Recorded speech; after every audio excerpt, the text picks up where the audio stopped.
ഇത് നമുക്ക് നല്ല കട്ടിയുള്ള തേങ്ങാപ്പാൽ വെച്ചിട്ട് നല്ല ഈസി ആയിട്ട് ചെയ്തെടുക്കാൻ പറ്റിയ നല്ല അടിപൊളി ഒരു റെസിപ്പി കണ്ടാലോ. നല്ല ഈസിയാണ് കേട്ടോ ഇത് ചെയ്തെടുക്കാൻ വേണ്ടിയിട്ട്. അപ്പോൾ ഇതാ ഞാനിവിടെ ഒരു തേങ്ങൻ്റെ പാലെടുത്തിട്ട് ഇത് നല്ല കട്ടിക്കുള്ള പാലാണ് കേട്ടോ ഞാൻ എടുത്തത്.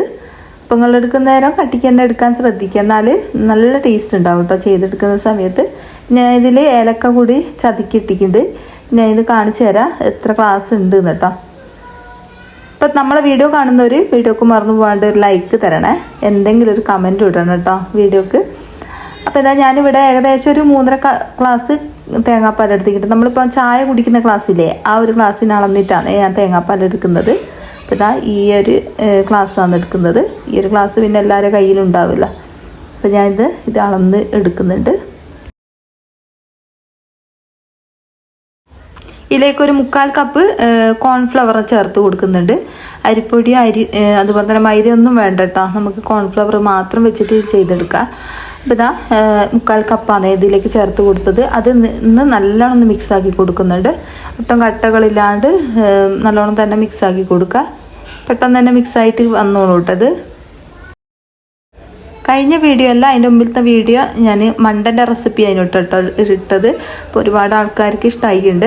അപ്പോൾ ഇതാ ഞാൻ കോൺഫ്ലവർ മുഴുവനായിട്ട് ഇതിലേക്ക് ചേർത്ത് കൊടുത്തിട്ടുണ്ട്. നല്ലോണം തന്നെ മിക്സ് ആക്കിയിട്ടുണ്ട്. കോൺഫ്ലവർ ഇതേപോലെ നല്ലോണം തന്നെ മിക്സ് ആക്കി കൊടുത്തിട്ടുണ്ട്. ഇത്ര മതിയാവും. ഇനി ഇതിലേക്ക് ഞാനിവിടെ ഒരു 4 അച്ച് ശർക്കര ഉരുക്കാൻ വെച്ചിന് കേട്ടോ. ഞാൻ 1 ഗ്ലാസ് വെള്ളത്തിലാണ് ശർക്കര ഉരുക്കിയെടുത്തത്. അപ്പോൾ വെള്ളത്തിൻ്റെ അളവ് കൂടി പോകാൻ പാടില്ല കേട്ടോ. നമ്മൾ മൊത്തത്തിൽ 4.5 കപ്പാണ് കേട്ടോ ഇതിലേക്ക് ചേർത്ത് കൊടുത്തത്. 4.5 ഗ്ലാസ് വെള്ളമാണ് കേട്ടോ മൊത്തത്തിൽ ചേർത്ത് കൊടുത്തത്. ഇത് നല്ലോണം തന്നെ മിക്സ് ആക്കിയതിന് ശേഷം നമുക്കിത് അടുപ്പിലേക്ക് വെച്ച് കൊടുക്കാം. അപ്പോൾ ഫ്ലെയിം ഞാനിവിടെ ഓൺ ആക്കിയിട്ടുണ്ട്. അപ്പോൾ അതാ കൈവെക്കാണ്ട് നമുക്ക് ഇതേപോലെ ഒന്ന് നല്ലോണം ഇളക്കി കൊടുക്കുക. അടി പോവരുത് കേട്ടോ. അപ്പോൾ നല്ലോണം തന്നെ മിക്സ് ആക്കി കൊടുക്കുക. ഇത് പെട്ടെന്ന് തന്നെ കട്ടായിട്ട് വരും കേട്ടോ. നമ്മളിപ്പോൾ ചൂടാകുന്നതിനനുസരിച്ച് പെട്ടെന്ന് തന്നെ ഇത് കട്ടായിട്ട് വന്നോളൂ. ഇത് കറക്റ്റ് പെട്ടെന്ന് തന്നെ വേവിച്ചെടുക്കാൻ പറ്റും കേട്ടോ.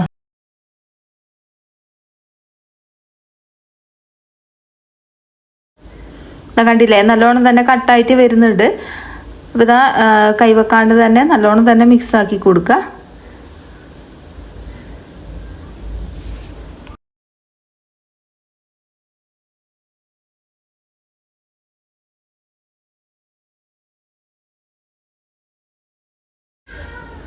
ഇപ്പോൾ ഇതാ തേങ്ങാപ്പാലിൻ്റെ കളറൊക്കെ ഒന്ന് മാറും കേട്ടോ. നമ്മളിതിങ്ങനെ ഇളക്കി കൊടുക്കുന്ന സമയത്ത് ചെറുങ്ങനെ ഒന്ന് കളറ് മാറിയതിന് ശേഷം നമുക്കിത് ഫ്ലെയിം ഓഫ് ആക്കാം കേട്ടോ. എന്നാലും അത് കറക്റ്റ് ടേസ്റ്റ് കിട്ടുക.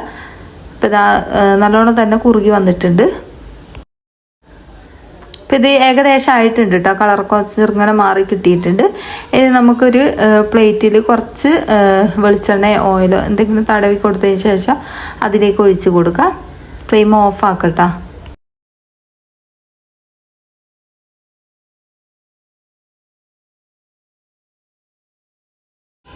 ഇതുപോലത്തെ പരന്ന പ്ലേറ്റോ നിങ്ങൾക്ക് ഏത് ഷേപ്പിലാണ് വേണ്ടതെന്ന് വെച്ചാൽ അതുപോലെ ആക്കിയെടുക്കുക. അപ്പോൾ ഇതാ ഞാൻ ഇതേപോലത്തെ പരന്ന പ്ലേറ്റാണ് വെച്ച് കൊടുക്കുന്നത്. അതിൻ്റെ അടിയിൽ കുറച്ച് വെളിച്ചെണ്ണ സ്പ്രെഡാക്കി കൊടുത്തിട്ടുണ്ട്. എന്നിട്ട് അതിലേക്ക് ഇട്ട് കൊടുത്തതിന് ശേഷം നല്ലോണം തന്നെ ഒന്ന് നിരത്തി ഇട്ട് കൊടുത്താൽ മതി കേട്ടോ. ആറും തോറും നല്ലോണം തന്നെ കുറച്ചൊന്ന് കട്ടിയായിട്ട് വന്നോളൂ.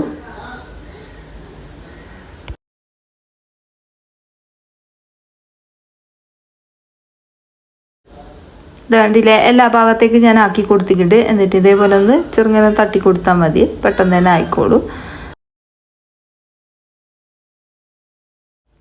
1 മണിക്കൂർ ഞാൻ ചൂടാറാൻ വേണ്ടിയിട്ട് വെച്ചിന് കേട്ടോ. അത് കറക്റ്റായിട്ട് നമുക്ക് കിട്ടിയിട്ടുണ്ട്. ഇനി ഈ ഒരു പ്ലേറ്റിലേക്ക് തട്ടി കൊടുക്കുക. സൈഡിൽ നോക്കുക, ഒന്ന് ചെറുങ്ങനെ ഒന്ന് വിടിയിച്ച് കൊടുക്കുക കേട്ടോ. എന്നിട്ട് പ്ലേറ്റിലേക്ക് തട്ടി കൊടുത്താൽ മതി.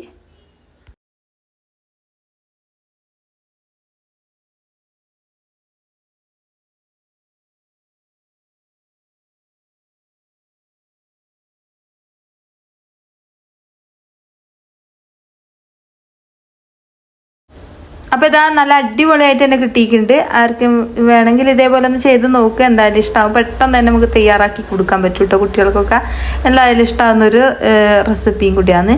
അപ്പോൾ ഇത്രയേ ഉള്ളൂ ഇന്നത്തെ വീഡിയോ. ഞാൻ ഇത് കട്ട് ചെയ്തിട്ടും കൂടി കാണിച്ചു തരാം. നല്ല സോഫ്റ്റാണ് കേട്ടോ. കൈ കൊണ്ട് ഇങ്ങനെ തട്ടുന്ന സമയത്ത് തന്നെ നമുക്ക് മനസ്സിലാവും. അപ്പം നല്ല സോഫ്റ്റാണ്, വായിലിട്ട് അലിഞ്ഞു പോകുന്ന ഒരു കിണ്ണത്തപ്പത്തിൻ്റെ റെസിപ്പിയാണ് കേട്ടോ.